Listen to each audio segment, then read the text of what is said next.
আমরা যদি স্বাধীনতা দিবসের এই পূর্বের ইতিহাসগুলো যদি পড়ি, যেদিন স্বাধীন হয় দেশ, তাহলে দেখতে পাবো হাজার হাজার আলেমদেরকে ফাঁসির মঞ্চে চাপতে হয়েছে, তাদেরকে গাছে ঝুলিয়ে দিয়েছে।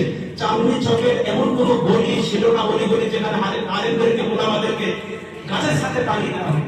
এই ইতিহাস আমাদেরকে জানতে হবে, জেনে আমরা করবো নাকি।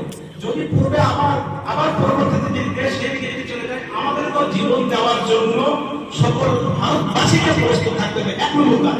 2 নম্বর কাজ হলো যে কাজটা সাহাবায়ে কেরামদের ছিল, সেটা হলো পূর্বের মুমিনদের জন্য, পূর্বের মুমিনাদের জন্য তারা দোয়াতে স্মরণ করতেন। শুধু স্বাধীনতা দিবসের দিনে তাদের আলোচনা হবে, তাদের ব্যাপারে আমরা তাদের আখলাক চরিত্র শুনবো, এমনটি নয়, বরং সারাটা জীবন যতদিন আমরা বেঁচে থাকবো তাদেরকে আমরা স্মরণ করবো। স্মরণের জায়গাটা কি? আল্লাহ রাব্বুল আলামিন সূরা হাসরের একটা অংশ বলে, আল্লাযীনা জাআউ মিন বা'দিহিম ইয়াকুলুনা রাব্বানা ইগফির লানা ওয়া লিইখওয়ানিনা আল্লাযীনা সাবাকুনা বিল ঈমান ওয়া লা তাজআল ফী কুলুবিনা গিল্লাল লিল্লাযীনা আমানু ইন্নাকা রাউফুর রাহিম।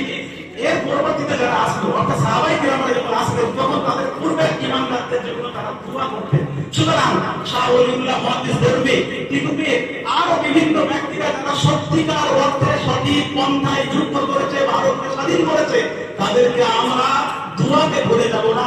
আল্লাহ রাব্বুল আলামিন তাদেরকে যেন জান্নাতবাসী করে, আল্লাহ রাব্বুল আলামিন তাদের জীবনের সমস্ত রকমের গুনাহ খাতাকে যেন মাফ করেন। আল্লাহুম্মা আমিন। এখান থেকে এই আলোচনা, আজকে এই পর্ব শেষ করছি।